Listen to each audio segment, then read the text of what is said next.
This still seems to be a bit of a moving feast, Beverly. Basically, a bit of background here. China's Vice Minister for Foreign Affairs, Zhaoxu, has been in Australia for most of this week, meeting top officials, but the next stop for him is Fiji. Now, originally, he was meant to sit down today and tomorrow with senior representatives in Fiji, including the Prime Minister, Sitiveni Rabuka, but all of those plans were thrown into disarray because of a death in Mr. Rabuka's family. Now, as a result, the Prime Minister has moved to take leave. He has suggested that the Deputy Prime Minister meet with Mr. Ma instead, but the ABC's been told that the Chinese have been pushing back very hard on that front. They don't want to meet with the Deputy Prime Minister. They want to meet with Mr. Rabuka. And so now there are some somewhat tortured and torturous negotiations underway to try and work out a compromise. Now, at this stage, it's not clear, at least to me, what the plan is. Some people in Fiji have suggested the meeting may go ahead tomorrow just with the Deputy Prime Minister, despite what the Chinese have insisted. Others are suggesting that Mr. Rabuka may meet with the delegation perhaps on the weekend or even early next week. That's if the Vice Minister can stick around in Fiji for that long.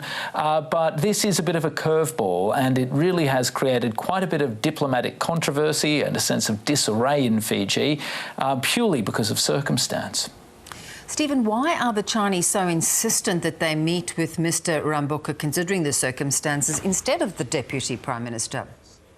Look, we don't know for certain, Beverly, but it seems to be a measure of the distrust that currently exists between Mr. Rabuka's government, which has only been in office, about 3 months or so, and the Chinese government. Now, under Mr. Rabuka, Fiji has turned away from China in some ways quite decisively. We've seen a number of developments. We've seen Fiji, under Mr. Rabuka, move to tear up a policing agreement from 2011 with China, citing differences in the legal systems between the two countries. We've also seen Mr. Rabuka allow the Taiwanese office or representative office in Suva to resume its old title, the representative office of China, or the trade office of China in brackets Taiwan. That's a reversal of a decision that was made under Frank Bainimarama's government, which saw the office downgrade its title to the Taipei Trade Office. Now, this might sound like a minute and incredibly inconsequential detail, but for China, when it comes to Taiwan and issues around Taiwan, issues that it sees as ones of sovereignty, there's no such thing as a small deal. Every single little moment, every single little symbolic scrap has enormous heft, and we've been told that the Chinese have been very angered by that decision. They've also been a little bit unnerved by Mr. Rabuka's call for an investigation into claims by the Federated States of Micronesia's President David Panuelo that he was spied upon and monitored by Chinese agents whilst visiting Fiji a couple of years ago. So there is quite a lot of distrust at the moment between the new Fijian government and China. I've been told by one Fiji government representative that China is intent on delivering a message directly to Mr. Rabuka about the sensitivity of the Taiwan issue, warning him to tread very carefully on that. That might explain why they are so determined that the Vice Minister meets with Mr. Rabuka, but we can't be certain. There's an element of speculation here. Yeah, I understand. Of course, Zhaoxu also met with Australian officials earlier this week. How do you see this relationship between Australia and China starting to evolve? Look, it's definitely still thawing, but it's probably premature to say that it's entered into a real period of substantive repair. What we've basically seen over the last 7 months or so is a resumption of dialogue, both high-level dialogue and now with the Vice Minister, high-level official dialogue as well. So Australia and China now have that normal diplomatic dialogue once again flowing between the two countries. Now, that's a good thing, and it's certainly the first step towards repairing the relationship.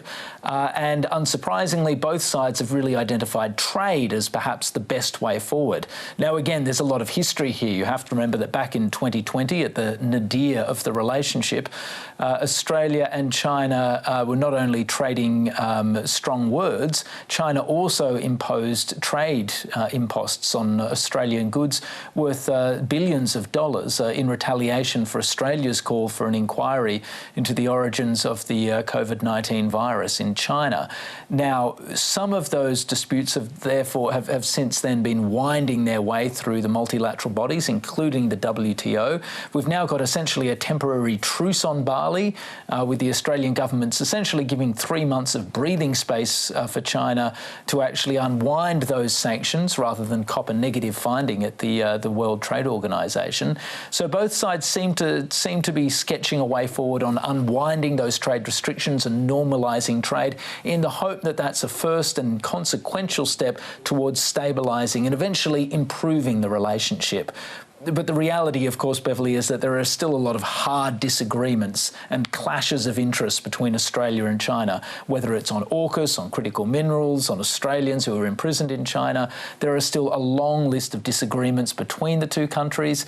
Talk is the first step towards trying to rectify that situation, but you also can't magic away these differences. The reality is, at this stage, Australia and China are fundamentally at odds because they've got differences of view and strong differences of opinion about how Asia should look and how Asia should function, and China's role in that. And because of that, there are still going to be tensions and disagreements between the countries for years to come. Good to talk, Stephen. Thanks so much. Thanks, Beverly. Appreciate it.